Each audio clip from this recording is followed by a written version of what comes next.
नमस्कार. मी भाऊ तोरसेकर. तुम्ही बघत आहात प्रतिपक्ष.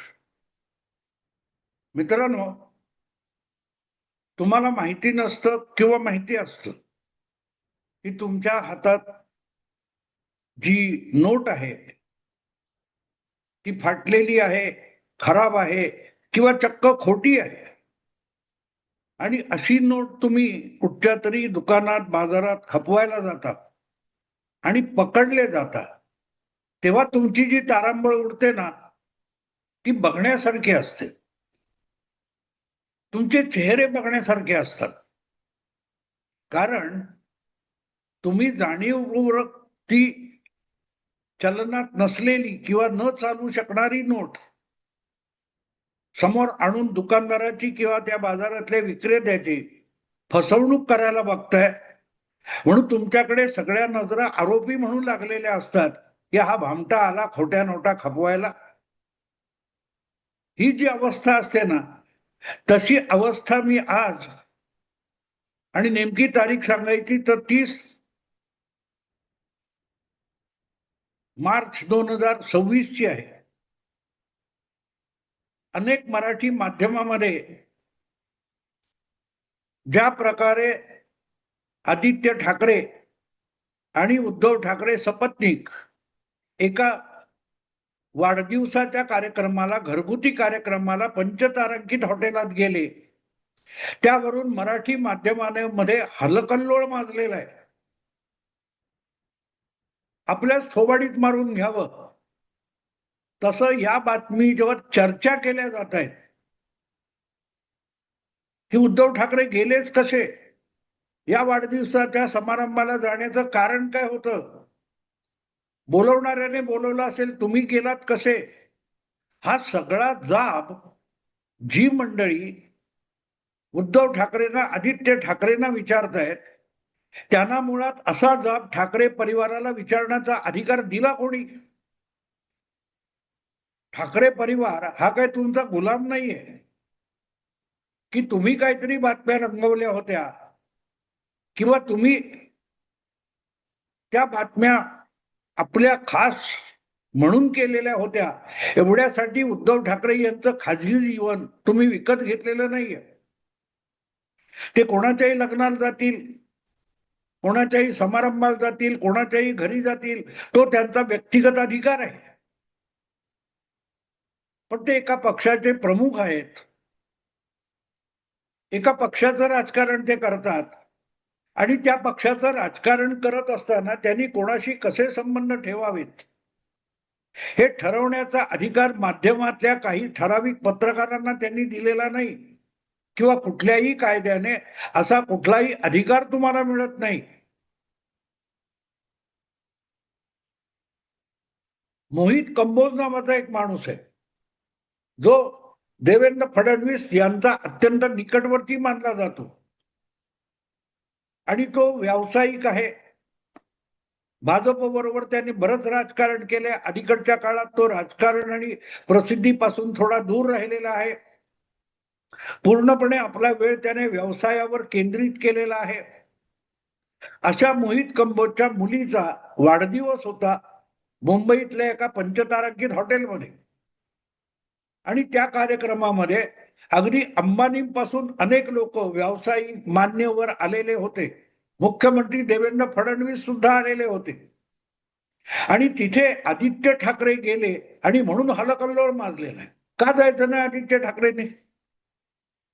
आदित्य ठाकरेंनी तिथे जायचं का नाही? आता याचं कारण असं आहे की देवेंद्र फडणवीस आणि ठाकरे परिवार यांनी एकमेकाशी हाडवैर केलेला आहे.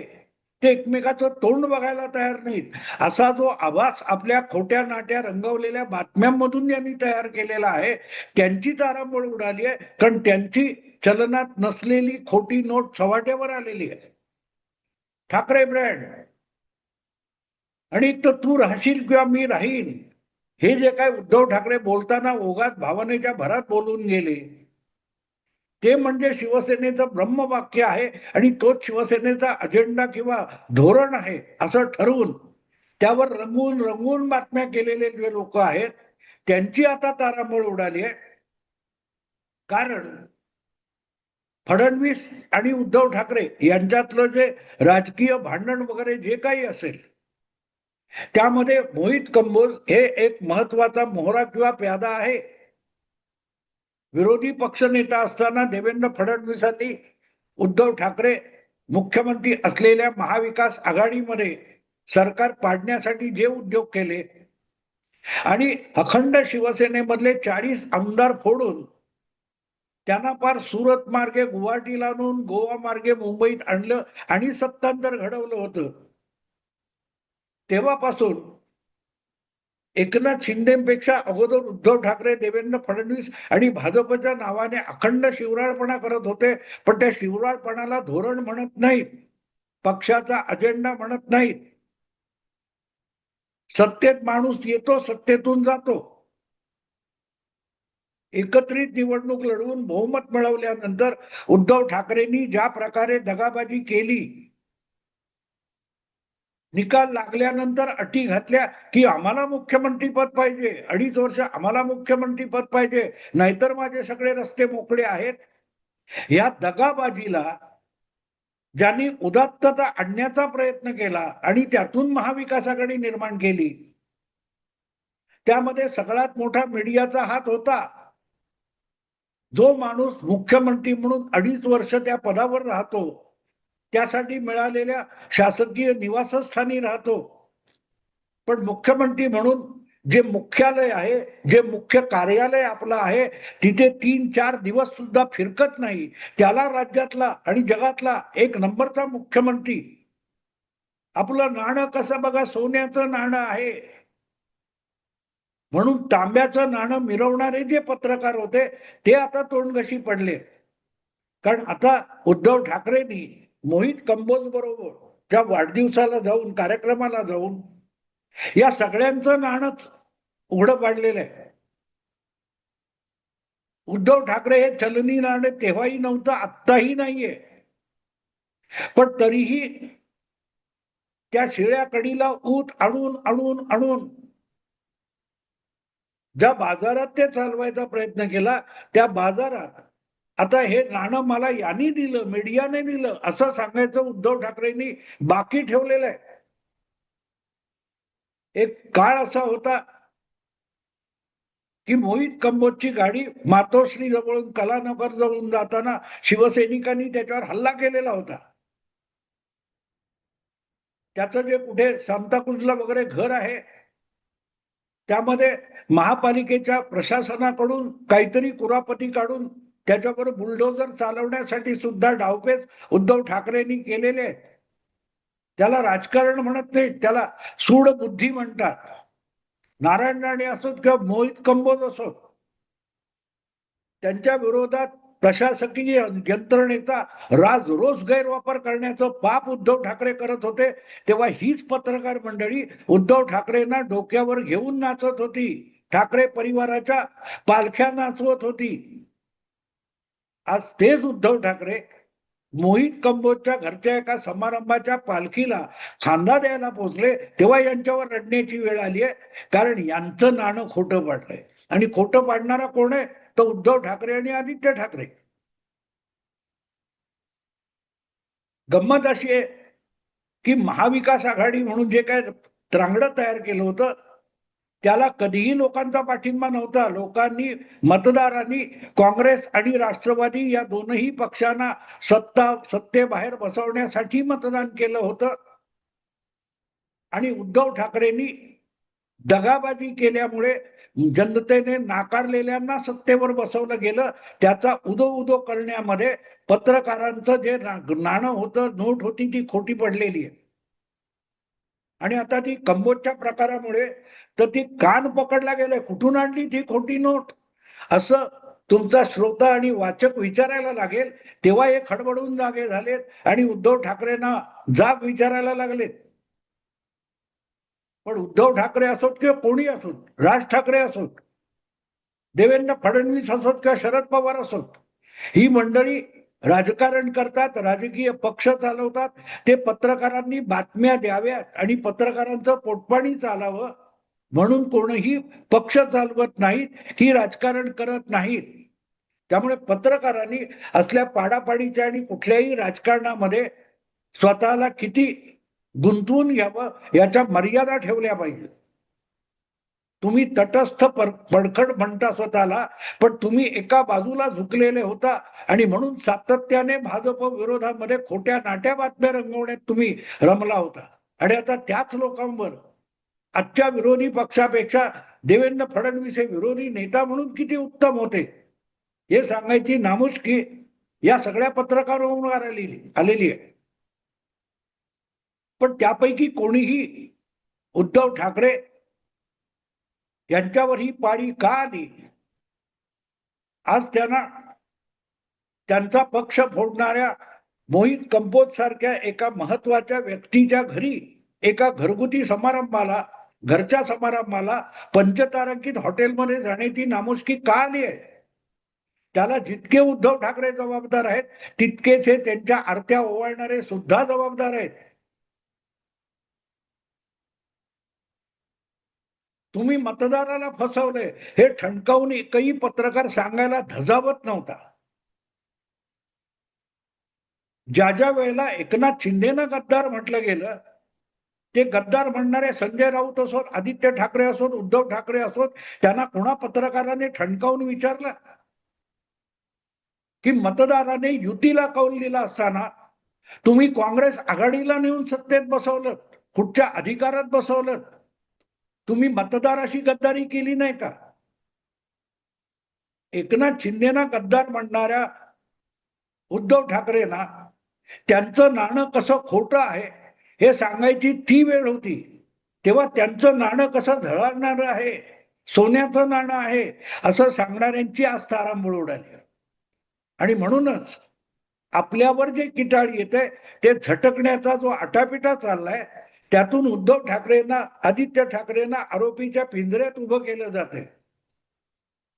तेव्हा उद्धव ठाकरे मुख्यमंत्री होण्याच्या मोहात सापडले, ती त्यांची चूक आहे, तो गुन्हा आहे, हे पण मी मान्य करतो. पण प्रत्येक राजकारण्याला आपल्या समोर जी परिस्थिती उभी आहे त्या परिस्थितीतून योग्य तो मार्ग काढून स्वतःचं अस्तित्व टिकवणं भाग असतं. म्हणूनच वेळ आली तेव्हा अगदी मुस्लिमांची दाढी कुरवाळण्यासाठी उद्धव ठाकरे पुढे सरसावले, हिंदुत्व गुंडाळून ठेवलं. कारण त्यांना 24च्या आणि 25च्या निवडणुकांमध्ये सर्वाइव्ह व्हायचं होतं. मुस्लिमांच्या दाढ्या कुरवाळल्या, सेक्युलरिझमचा खोटा नामजप केला म्हणून उद्धव ठाकरे सेक्युलर तेव्हाही झालेले नव्हते. पण हे जे सेक्युलर पत्रकारिता करतात ते उगाच बागडत होते. बेगानी शादी में अब्दुल्ला दिवाना, त्यांची आज तारंबळ उडाली की तुम्ही गेलात कसे मोहित कंबोजच्या याला. अरे त्याच मोहित कंबोजने एक हे दाखवलं होतं, संजय राऊत यांनी जो बाळ कडू किंवा ठाकरे नावाचा सिनेमा काढला त्यासाठी 50 लाखाचे पैसे संजय राऊतांनी किंवा त्यांच्या चित्रपट कंपनीने मोहित कंबोज कडून घेतले होते. उसने त्याची रिसीट पण मोहित कंबोजने दाखवली आहे ना.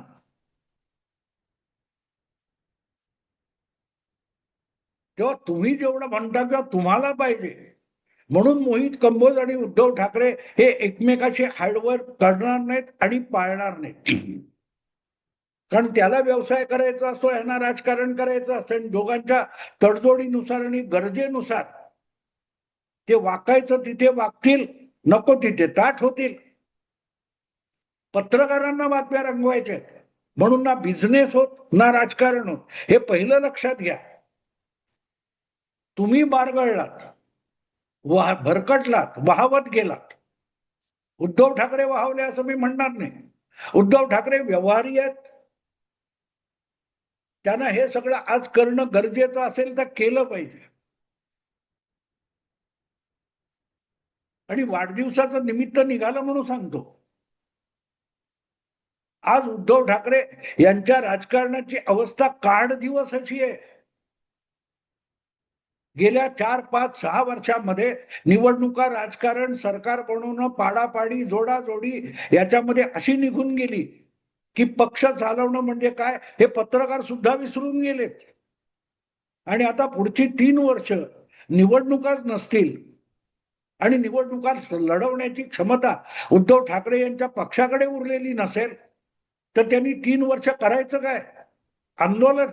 जो माणूस मंत्रालयात जाऊन आपल्या सरकारच्या खुर्चीत बसत नाही सरकार चालवण्यासाठी, तो रस्त्यावर उतरून आंदोलन करणार? कुठच्या खुड्या कल्पनेमध्ये तुम्ही आहात? याला मूर्खाच्या नंदनवनात म्हणतात, फुल्स पॅराडाईज. तर पत्रकार मूर्खाच्या नंदनवनात बागडत असले म्हणून देवेंद्र फडणवीस, मोहित कंबोज, उद्धव ठाकरे किंवा आदित्य ठाकरे मूर्खाच्या नंदनवनात अजिबात रमत नाहीत. ते पंचतारांकित संस्कृतीमध्ये रममाण होतात. आणि आदित्य ठाकरे यांनी तर पहिल्या दिवसापासून सांगितलं होतं आमदार होण्यापूर्वी की त्यांना नाईट लाईफ सुरू करायचंय. नाईट लाईफ म्हणजे काय असतं? पंचतारांकित अंधारातल्या पिकनिक, सहली, मजा, मौज मजा, ऐश, यालाच पंचतारांकित किंवा नाईट लाईफ म्हणतात ना. ते आदित्य ठाकरेंनी पहिल्या दिवसापासून सांगितलं होतं मला सत्ता मिळाली मी नाईट लाईफ सुरू करीन.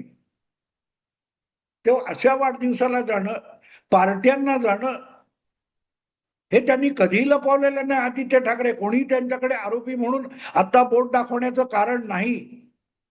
आदित्य ठाकरे यांचा अजेंडा पहिल्यापासून साफ आहे. Night life number 1. नंबर 2 चा अजेंडा मराठी माणूस, मराठी माणसाचं हित, मुंबई वगैरे वगैरे. पण 1 नंबरचा अजेंडा आदित्य ठाकरेंचा पहिल्या दिवसापासून पार्टी लाईफ आणि नाईट लाईफ आहे. तेव्हा आज मोहित कंबोज कडून पंचतारांकित वाढदिवसाचं उदाहरण आपल्यासाठी आमंत्रण मिळालं तर त्यासाठी आदित्य ठाकरे अगत्याने गेले तर त्यांच्याकडे कोणी आरोपी म्हणून बोट दाखवता कामा नये.